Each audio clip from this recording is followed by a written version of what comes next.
Great. So the first question is, will we see a different side of Logan that has never been seen before? I think our goal in this film was to try and go intimate with Logan, to try and go deep, and in that way to try and get to the very things that scare him most, which aren't villains and aren't the end of the world or his own life, but intimacy, love, connection with others. At the same time, the other side of Logan I think you're going to get to see is just slam bam action like you haven't seen, just bloody, intense, brutal fight sequences and action sequences. A, because of our rating, and B, because it was our goal to just try and do something that felt grittier and more real. Great. So on that note, what are some of the references or inspirations for the cinematic feel of this film?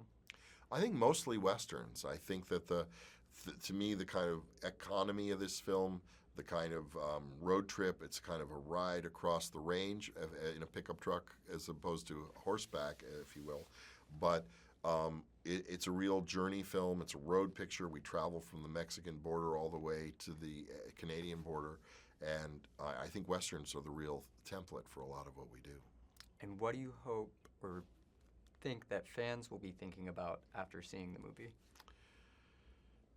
Well, I hope they're wrestling with the power of this character. I think the whole point of making the film was to really help you feel the weight and iconic nature of this character, his unique character in the world of superheroes, his reluctance, his hesitance, his own modesty, his incredible rage, and yet tender heart at the same time.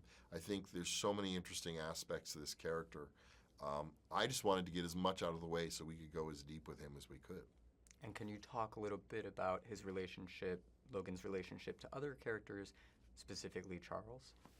Well, this film sets him up in a very real way as both a caretaker for his father figure, if not his father, in Charles Xavier, who's got a degenerative brain disease and is living with Logan just south of the border in an abandoned smelting plant. And into their world comes this little girl who turns out is Logan's daughter. So you've got this character who hates intimacy and doesn't want to be responsible for anything, who suddenly is on the road and caring and protecting for an 11-year-old girl and a 95-year-old man. Perfect. That's everything. Thank you so much. Thank you. Pleasure.